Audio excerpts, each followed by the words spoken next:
ตัวแรกแห่งมารแหละมันดึงจึกอยู่นี่คุณนี่อีกแล้วนี่โอ้ถืออีกแล้วนี่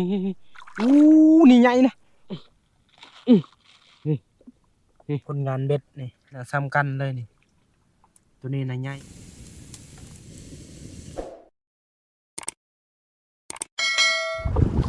สบายดีพ่อแม่พี่น้อง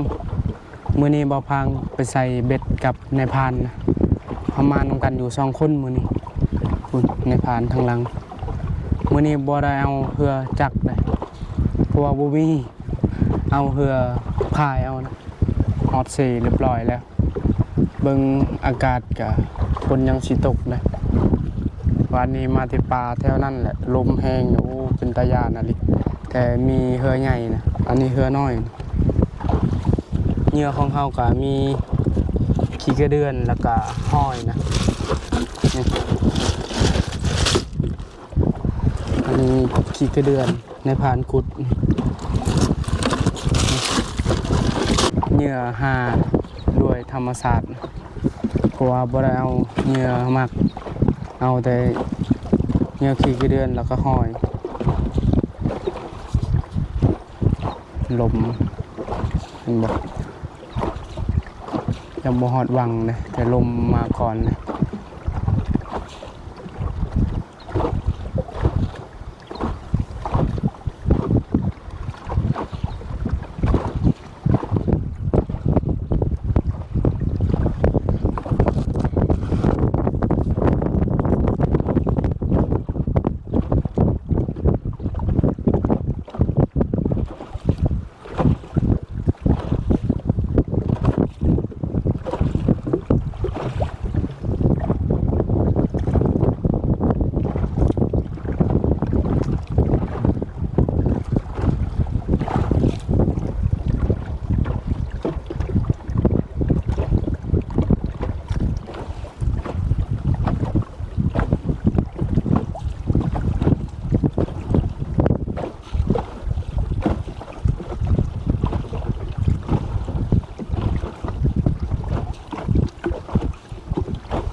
พออายบ่พังใส่เบ็ดเพิ่นใส่เบ็ดเพียกเลยเพิ่นก็เอาขี้กระเดือนไปตามปลากดปลาเคิงนะไกลไหมไกลเพิ่นว่าบ่ถือเนี่ยวางรู้ไว้บ่ไกลไม่เจอเฮ้ย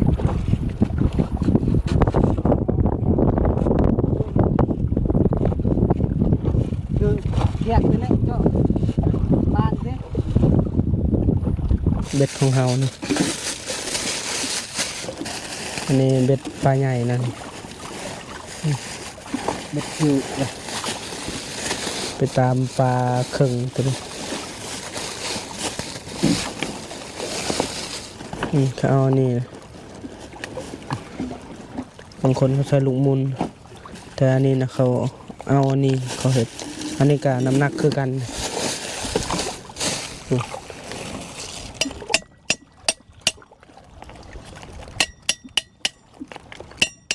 เรียงตรงนั้นนี่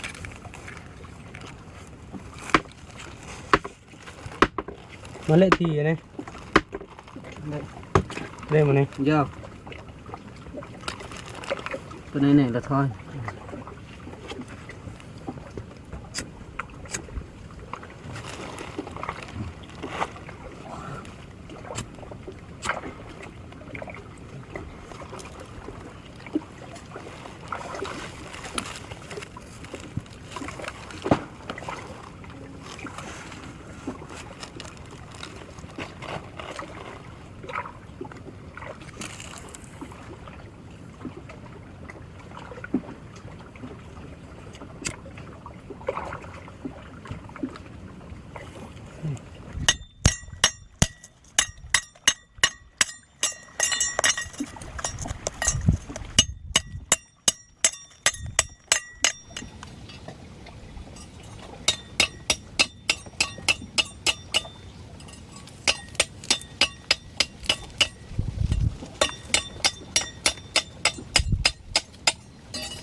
เบ็ดไปยัง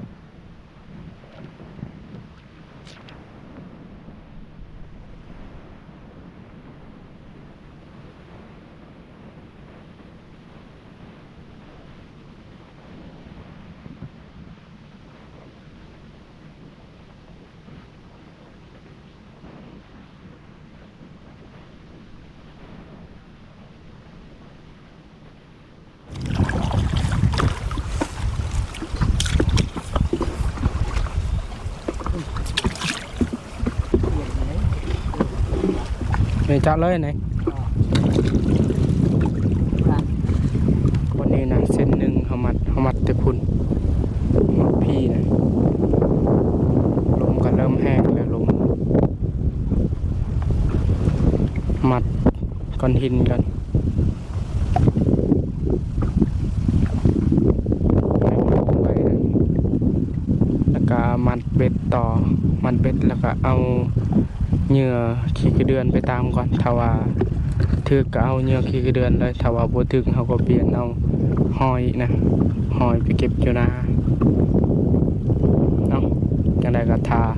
พ่อแม่พี่น้องรับชมนํกันว่าสิได้จักโตนะเบ็ดเพียกเอาใส่เส้นหนึ่งแล้วเขาสิใส่เบ็ดปลาใหญ่เอาปรากฏนะไปตามปลาเคิงเบ็ดเพียกนะบอนหนึ่งนะเรียบร้อยแล้วเขายังสิใส่ตื่มอีกนะเพราะว่านี่เบิ่งตามสภาพเนี่ยบางทีเขาก็ใส่ยังอีก2บอนเบ็ดเพียกพุ่นแถวนี้นะก็หอกลายเลยในพานว่าในพานเคยไปแล้วก็ไก่ปลาเพราะว่าบนนี้นะมันเป็นบ้านลอยน้ำนาติกีนะบ้านลอยน้ำนะส่วนบนนั้นเป็นผีภาษาของบ้านลอยน้ำแต่น้ำท่วมด้นแล้ว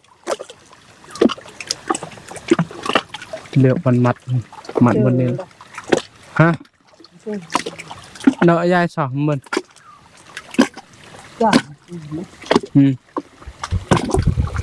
ในผ่านว่าวันนี้บ่ได้เลิกวันไหน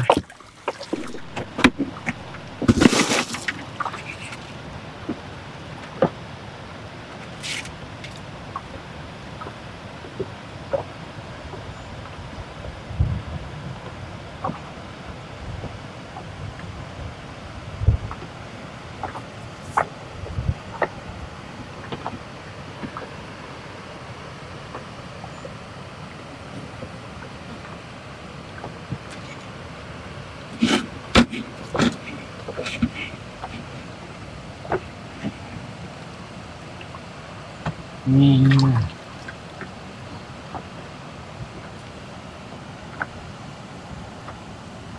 ดู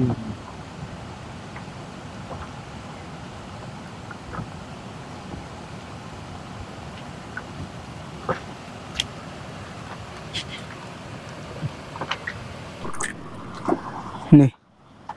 เหยื่อขี้กระเดือน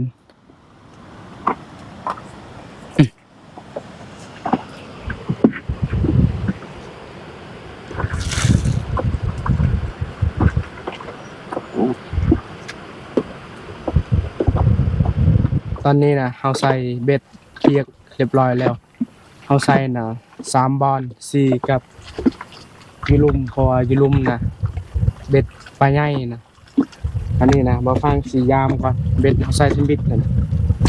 ถ้าว่าถึกเฮาก็ยามต่อถ้าว่าบ่ถึกเฮาก็กลับเพราะว่าในโทรศัพท์นะมันแจ้งว่าพายุจะเข้ามานะแบบเฮายานเพราะว่าเฮือเฮาก็น้อยแน่เนาะพ่อแม่พี่น้องเอ้ยถ้ารุ่นนำกันเบ็ดนี่เบ็ดเพียงรุ่นฮะ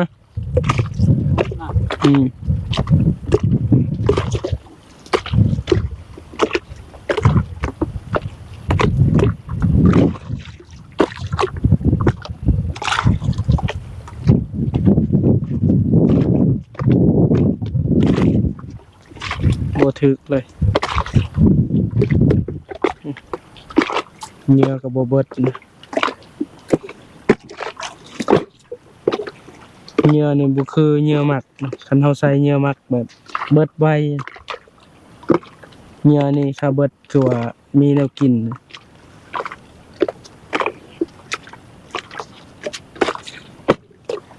บ่ชื่อ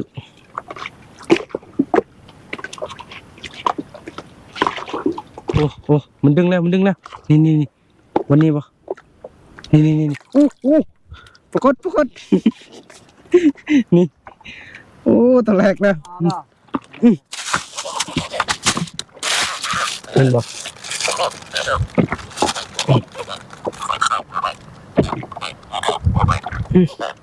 ว้าว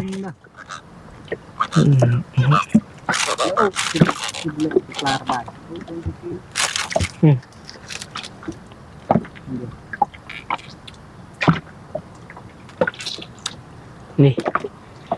ตัวแรกแห่งมาร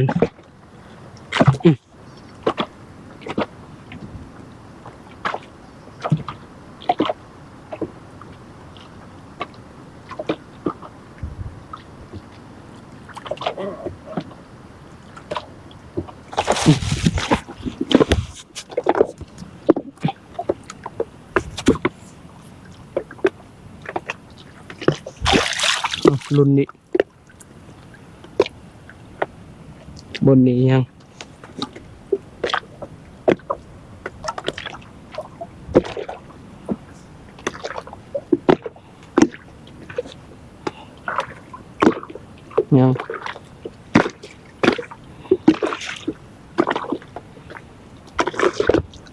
ถ้าถึกเฮาได้ยินเสียงมันดึง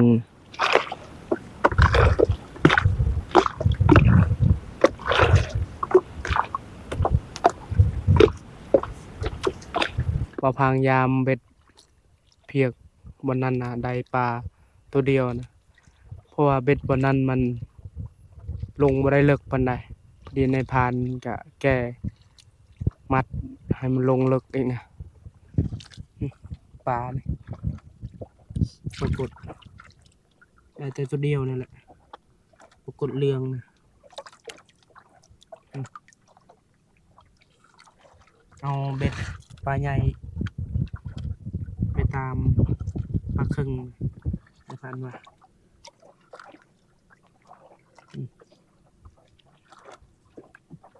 เอาเบ็ดนี่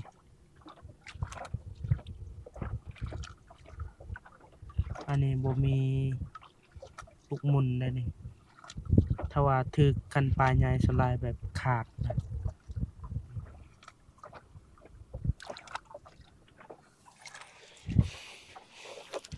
ใส่ตามนั่นแหละเพราะว่าวันนั้นนะวันหนึ่งนะบ่พางใส่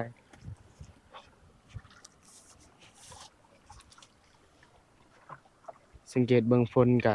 สิตกแล้วนี่มืดอยู่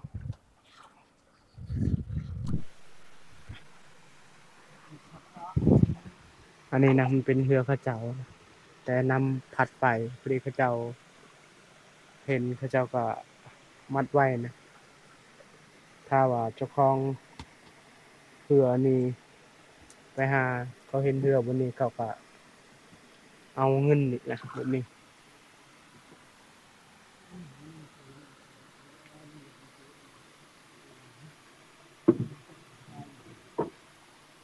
เบิ่งแต่ละคนนะ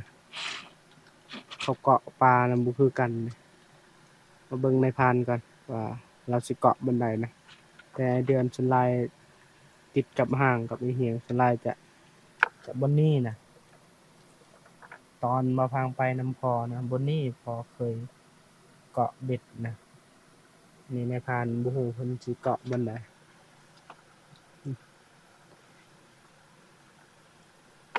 หลายคนเขามักเอาเลยใส่ปลานี่เนาะในพาน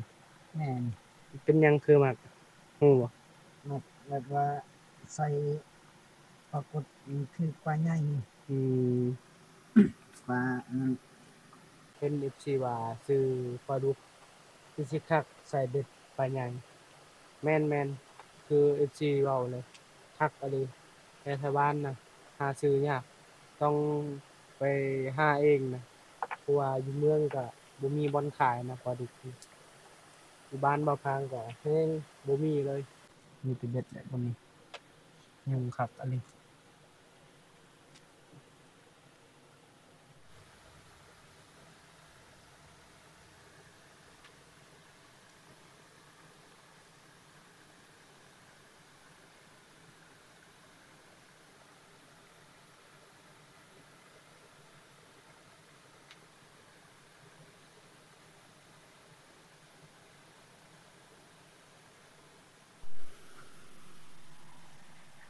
ไอ้จู่เบิ่งบอลได้ นี่บนนี้เขาก็เออ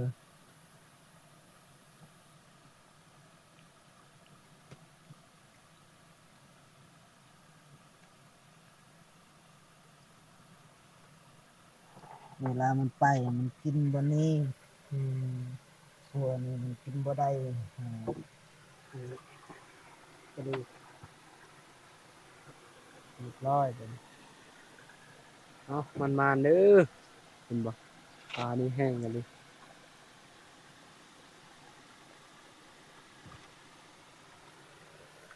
ไปเบิ่งเรือนั้นก่อนแปลกกันเลยเรือนั้นสังเกตเบิ่งเรือนี่น่าจะเขาเจ้าเฮ็ดด้วยมือนะบ่ได้เอาจักรบ่ได้เอาหยังเบิ่งอืมพูนอืมเรือน้อยอันนี้นี่เขาเจ้ายังเฮ็ดได้นะส่ำนี้พูนมาเบิ่งนี่เบิ่งนี่เขาเจาะนี่บ่ใหญ่ปานใดเขาเจ้าก็เฮ็ดไปใส่เบ็ดใส่หม้องแต่อันนี้มันแตกแล้วนี่ใส่เบ็ดแล้ววันนั้นเขาก็สิยามเบ็ดต่อนะรุ่นเบ็ดเพียกหลังที่สองอีกบัดนี้ใส่เบ็ดใหญ่แล้วก็มายามเบ็ดเพียกต่อบัดนี้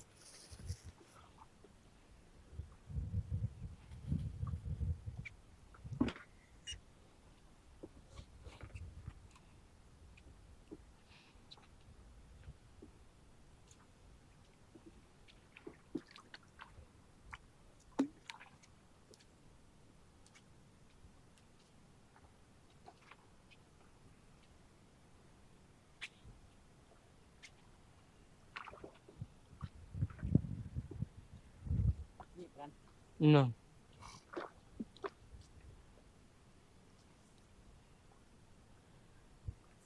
เหนียวบ่ได้เบ็ดเลย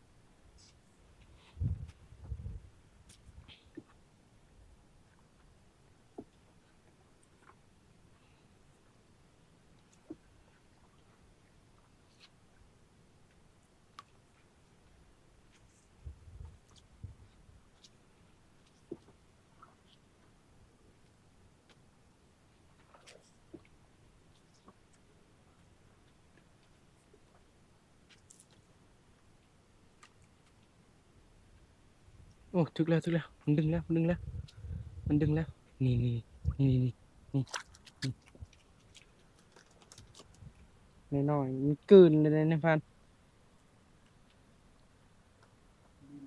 อืม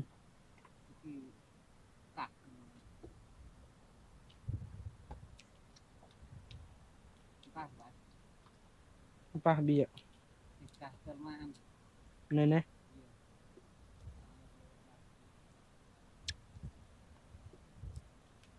โอ้กลืนคักอะไรอืมพูนฮอตพีเลยนะ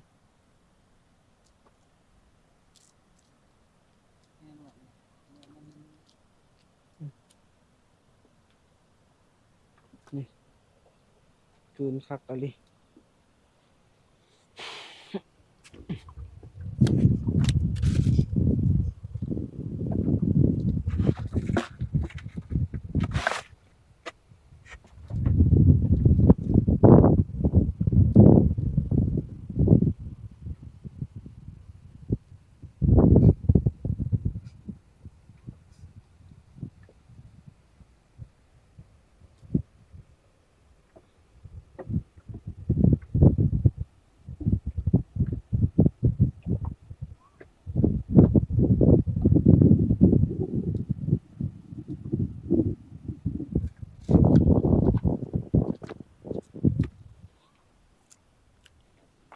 รุ่นนี้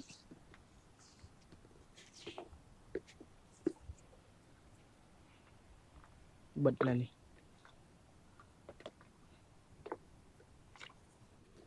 โอ้ถืออีกแล้วถืออีกแล้วถืออีกแล้วนี่นี่นี่นี่ปรากฏอีกกลืนคือกันนี่โอ้ลายถือมันกลืนนะจะเกินแบบนี้เอายากอะไรนี่เป็นบ่ฮอตพีเลยมันกลืน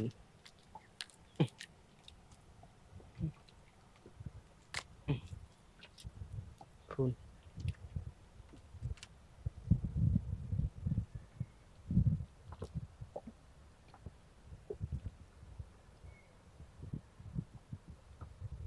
เรื่องมันนี่ก็คมคักอะไร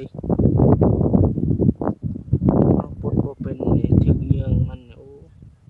เข้าห้องหมอแน่นอนตัวที่สามแล้วนี่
ยามเบ็ดเพียกสุดท้ายเลยนี่บ่พางมัดแต่นี่หากกไม่เปื่อยนะวันนี้ได้2โตววันนั้นได้ตัวหนึงมาลุ้นเบ็ดสุดท้ายว่าสิได้จักโตนะ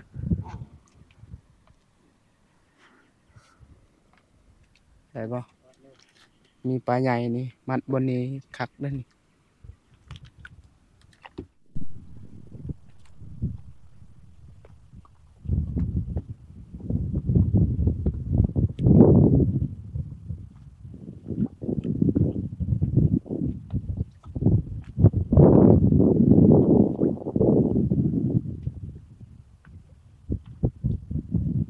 เบิดแล้วเบิดแล้วนี่นี่นี่ฝนปรากฏอีก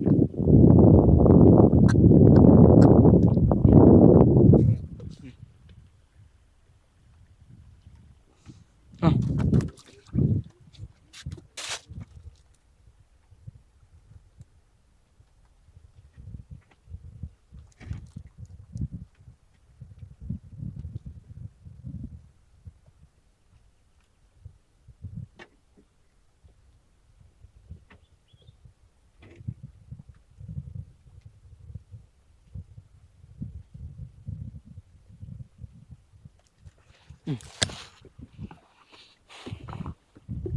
โอ้โหดึงอีกดึงอีกดึงอีกดึงอีกนี่นี่นี่นี่นี่นี่นี่ บ่ถือปากเนาะ นึงโอ้บ่ถึกปากมานี่นี่ของแท้โอ้ยอืมนี่เป็นเอายังอีกยังอีกยังอีกลุ้นลุ้นลุ้นลุ้นลุ้นนี่นี่นี่นี่นี่นี่โอ้ปลาเคึงปลาเคึงนี่ลูกปลาเคึงนี่โอ้โหคุณมันกลืนเลยได้นี่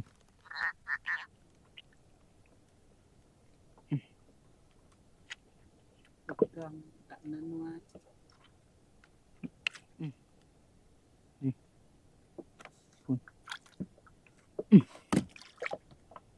เบ็ดเพียกสุดท้ายก็ถึกหลายอยู่เฮาไปเบิ่งเบ็ดบ่พางยามทำบิดอีกโอ้ลมเริ่มเลยได้ยินเสียงลมนะเพราะว่ามันเตือนน่ะประมาณ6 โมงนะเดี๋ยวนี้3 โมงครึ่งนะใกล้สิฮอด4 โมงพอยามนี้เฮาก็กลับเลยเพราะว่าย้านที่สุดเลย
บนนี้แหละมันดึงจึกๆๆๆอยู่นี่เบิ่งนี่ๆๆๆพุ่นโอ้พ่อแม่พี่น้องนี่โอ้พุ่นดึงจึกๆอยู่เบิ่งฝนก็ตกแล้วบัดนี้บ่เห็นหยังเลยเนาะในพานเนาะโอ้นี่ปลากำลังถึกพ่อแม่พี่น้องเอ้ยเบ็ดนี่หากะยาม2 เทื่อเด้อนี่โอ้อีกแล้วพ่อแม่พี่น้องอีกแล้วนี่โอ้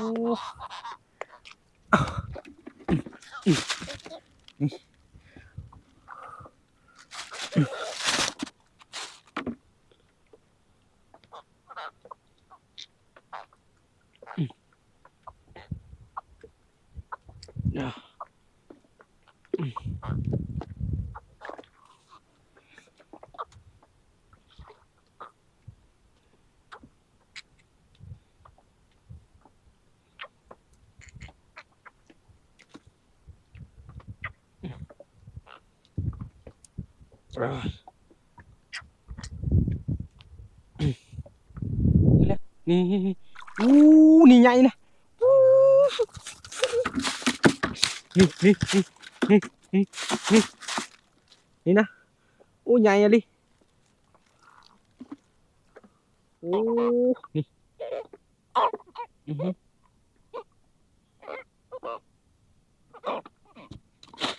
อืมอืมอืมคึกคักอะลิ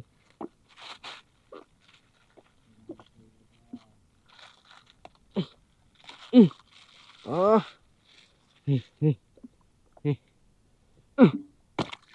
ผลงานเบ็ดนี่เบิ่งนี่ปรากฏมีแต่ปรากฏเลยนะเหลืองคักอยู่แต่ละโตก็สดๆฮ้อนๆเลย หลาย คุณเบิ่งนี่นี่นี่ตัวนี้น่ะซ้ำกันเลยนี่ตัวนี้น่ะใหญ่ตัวนี้ใหญ่นี่บนนี้นำคุณลูกปลาเคิงอันนี้น่ะแบบมันกลืนเฮาแบบปลดยากอะไรมันก็เลยตายไวนะอันนี้คือกันตัวนี้แหละใหญ่กว่าหมู่นี่คุณยามเทื่อนึงเนาะเบ็ดนี่น่ะเทื่อนึงเบ็ดนี่เทื่อนึงเบ็ดนั้น2 เทื่อยามแล้วปลาเฮาค้างไว้บนนี้นะเพราะว่าเฮายังอยู่ต่อนะโอ้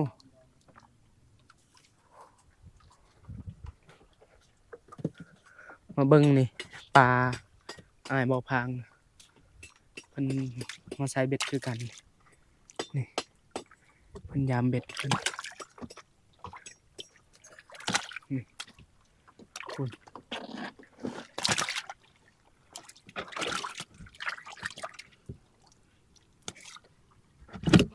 อันนี้นะผลงานอ้ายบ่อพางนี่คุณ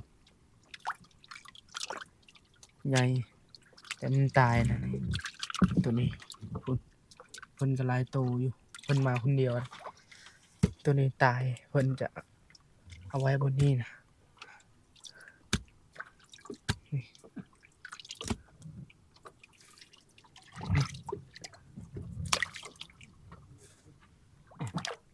เอาเฮ็ดจั่งใดบัดนี้ ไอ้ชอบตึงตัวดีนะ อืม ไม่กันกลักแก๊สเปิดแก๊ส บ่มีแยงเฮ็ดแบบนี้เอานี่พุ่นจักโตเลยหลุดน่ะ ตัวนึง ตัวหนึงนะ จังจังนั่นเลย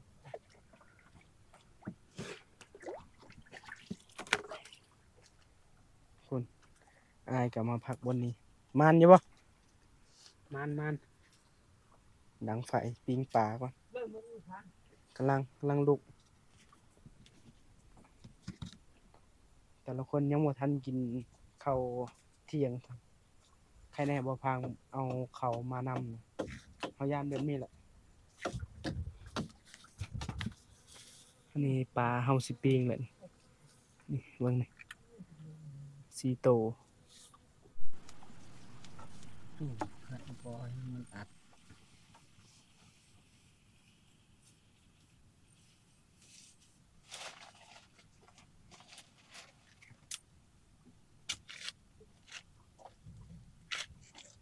ชุกๆยอดเลย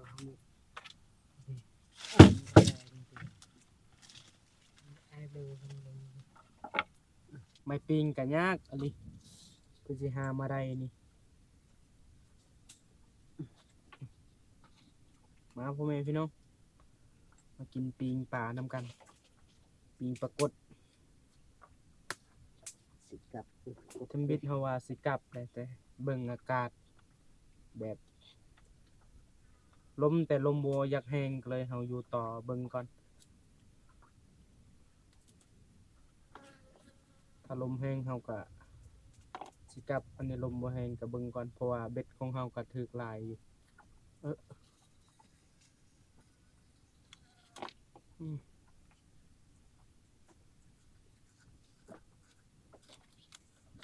ปีปลาพิษแล้ว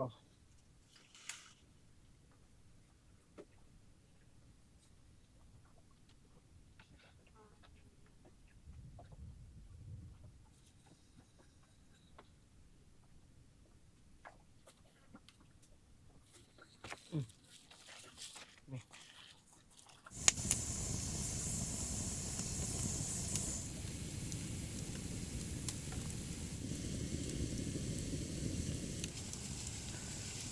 เริ่มแล้วได้ปีปลาของเฮานี่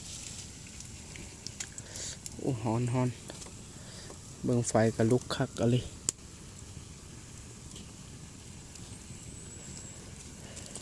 มาเด้อพ่อแม่พี่น้อง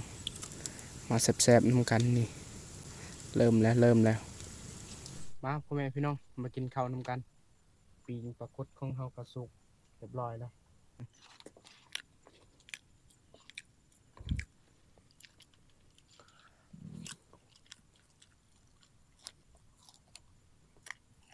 กินทั้ง